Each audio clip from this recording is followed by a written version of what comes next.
কোন স্বামী যদি স্ত্রীর 3টি জায়গায় চুমা দেয়, ওই স্বামীর রিজিক আল্লাহ তাআলা বাড়ায়া দেয়, ওই ঘরে সুখ শান্তি দিয়ে আল্লাহ পাক রব্বুল আলামিন একেবারে পরিপূর্ণ করে দেয়।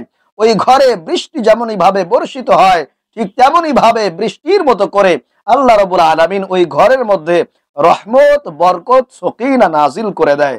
আল্লাহু আকবার। এজন্য স্ত্রীর 3টি জায়গায় অবশ্যই আপনি চুম্বন করবেন।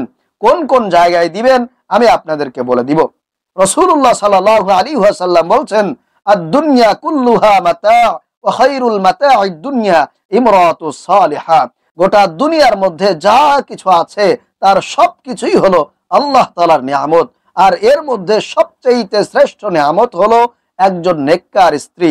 নবীজি বলছেন, যেই ঘরে একটা নেককার স্ত্রী থাকে ওই ঘরটা জান্নাতের বাগান হয়ে যায়, আর যেই ঘরে একটা বদকার স্ত্রী থাকে ওই ঘরটা জাহান্নামের গর্ত হয়ে যায়। প্রিয় ভাইরা মা বোনেরা, স্বামী আর স্ত্রীর ব্যাপারে আল্লাহ রাব্বুল আলামিন পবিত্র কোরআন আল কারীমের মধ্যে খুবই চমৎকার ভাবে বলেছেন, হুন্না লিবাসুল লাকুম ওয়া আনতুম লিবাসুল লাহুন্না। তোমাদের স্ত্রীরা হলো তোমাদের জন্য পোশাক, সুতরাং তোমরা একে অপরের সাথে একেবারে পোশাকের মতো মিলেমিশে থাকবে। প্রিয় ভাইরা মা বোনেরা, আল্লাহ পাক রব্বুল আলামিন স্বামী আর স্ত্রীর বন্ধনটাকে এমন ভাবে মজবুত করে সৃষ্টি করেছেন, স্বামী আর স্ত্রী তাকাইলেই সওয়াব, কথা বললেই সওয়াব, স্পর্শ করলেই সওয়াব, মেলামেশা করলে সওয়াব, আনন্দ করলে, মজা করলেই সওয়াব। যা করবে তার মধ্যে আল্লাহ পাক রব্বুল আলামিন সওয়াব আর বরকত দিয়ে একেবারে পরিপূর্ণ করে রেখেছেন। আল্লাহু আকবার। বলতেছিলাম, স্ত্রীর 3টি জায়গায় চুম্বন করবেন।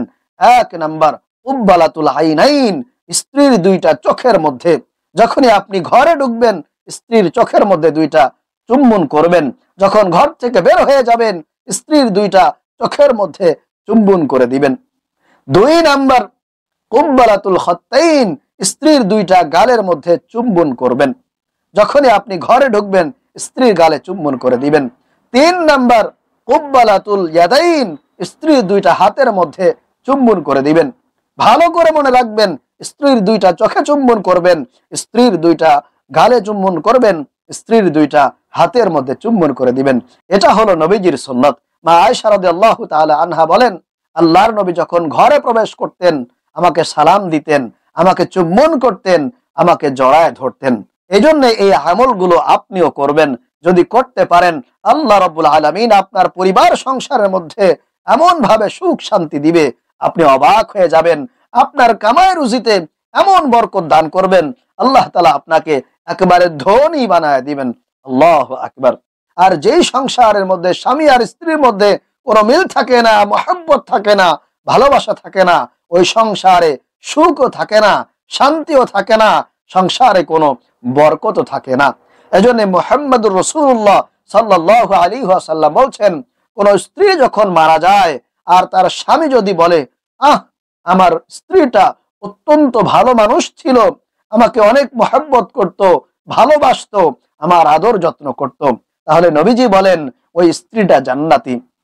আর যখন কোন স্ত্রী মারা যায় স্বামী যদি বলে, আমার স্ত্রী আমাকে অনেক কষ্ট দিয়েছে, আমি তার আচরণে, আমি তার ব্যবহারে অনেক কষ্ট পেয়েছি, আমাকে অনেক বেশি যন্ত্রণা দিয়েছে, তাহলে ওই স্ত্রীর স্থান হবে জাহান্নাম। নাউযুবিল্লাহ। প্রিয় ভাইরা মা বোনেরা, একদিন আল্লাহর নবী সাল্লাল্লাহু আলাইহি ওয়াসাল্লাম বসা ছিলেন, এমত অবস্থায় মা ফাতেমা রাদিয়াল্লাহু তাআলা আনহু 2 চোখের পানি ছেড়ে ছেড়ে কান্না করে যাইতেছিল। তখন নবীজি বলেন, ও ফাতেমা, তুমি কেন কান্না করতেছো?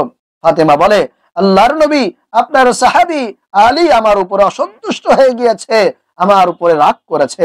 তখন নবীজি সাল্লাল্লাহু আলাইহি ওয়াসাল্লাম কোনো কথা বললেন না। এর কিছুক্ষণ পরে দেখেন ফাতেমা রাদিয়াল্লাহু তাআলা আনহা তিনি হেসে হেসে যাইতেছে। তখন নবীজি সাল্লাল্লাহু আলাইহি ওয়াসাল্লাম বললেন, ও ফাতেমা, তুমি কেন হাসতেছো?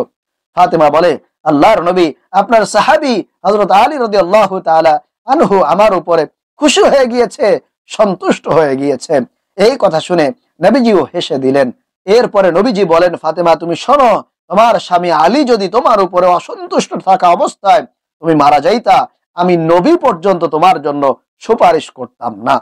অথচ আজকাল আমাদের সমাজের মধ্যে স্বামী আর স্ত্রীর মধ্যে কোনো মিল নাই, মহব্বত নাই, ভালোবাসা নাই, একে অপরকে দেখতে পারে না, সহ্য করতে পারে না। এমন অবস্থা হয়ে গিয়েছে, রাতের বেলা স্ত্রী মোবাইল ফোনে অন্য পর পুরুষের সাথে পরকীয়া করে, অবৈধ সম্পর্ক করে, আর অপরদিকে স্বামীও গোপনে গোপনে অন্য মেয়ের সাথে পরকীয়া করে, অবৈধ সম্পর্ক করে। এটাই হলো আমাদের বর্তমান সমাজের অবস্থা। প্রিয় ভাইরা, মা বোনেরা, বিশেষ করে স্বামী আর স্ত্রীরা, আপনাদেরকে বলবো, আপনি যদি সংসারে সুখ চান, শান্তি চান, কামাই রোজগারে যদি বরকত চান, তাহলে আপনি স্বামী অবশ্যই আপনার স্ত্রীর সঙ্গে মিল মহব্বত রাখতে হবে, ভালোবাসা দেখাতে হবে। তাহলে আল্লাহ পাক রব্বুল আলামিন আপনাকে সুখ দিবেন, শান্তি দিবেন, আপনার কামাই রুজিতে ভরপুর বারাকা দান করবেন। তাহলে আবারও একটু বলছি, বিশেষ করে স্বামীদের জন্য, 1 নাম্বার কুব্বালাতুল আইনাইন। আপনি যখন ঘর থেকে বাহিরে যাবেন, তখন আপনার স্ত্রীর 2টা চোখের মধ্যে আপনি চুম্বন করে দিবেন। আল্লাহ পাক খুশি হয়ে যাবেন, আপনার রিজিক বাড়ায় দিবে, আপনার হায়াত বাড়ায় দিবে, আপনার পরিবার সংসারে সুখ শান্তি দিয়ে আল্লাহ পাক একেবারে পরিপূর্ণ করে দিবে। তারপরে 2 নম্বরে কুব্বালাতুল খত্তাইন। আপনার স্ত্রীর 2টা গালের মধ্যে আপনি চুম্বন করে দিবেন। দেখবেন আপনার স্ত্রী খুশি হয়ে যাবে, আপনাকে আরো বেশি মহব্বত করবে, ভালোবাসা দিবে। 3 নাম্বার কুব্বালাতুল ইয়াদাইন। স্ত্রীর 2টা হাতের মধ্যে আপনি চুম্বন করবেন। ইনশাআল্লাহ তাআলা এই 3টি কাজ যদি আপনার স্ত্রীকে করতে পারেন, আল্লাহ রাব্বুল আলামিন অবশ্যই স্ত্রীর মনটাকে আপনার দিকে ধাবিত করে দিবেন, এবং সাথে সাথে আল্লাহ রাব্বুল আলামিন আপনার উপরে খুশি হবেন, সন্তুষ্ট হবেন। আপনার প্রত্যেকটা কাজে আল্লাহ তাআলা ভরপুর বারাকা দিবেন ইনশাআল্লাহ। এবং সর্বশেষ বলবো, আপনারা যারা আমাদের এই চ্যানেলে নতুন এসেছেন, তারা অবশ্যই দয়া করে চ্যানেলটি সাবস্ক্রাইব করে দিবেন এবং ভিডিওতে একটি লাইক দিবেন। আল্লাহ রাব্বুল আলামিন আমাদের প্রত্যেকটা স্বামী আর স্ত্রীকে মহব্বতের সহিত, ভালোবাসার সহিত বসবাস করার তৌফিক দান করুন। আমিন। আসসালামু আলাইকুম ওয়া রাহমাতুল্লাহি ওয়া বারাকাতুহু।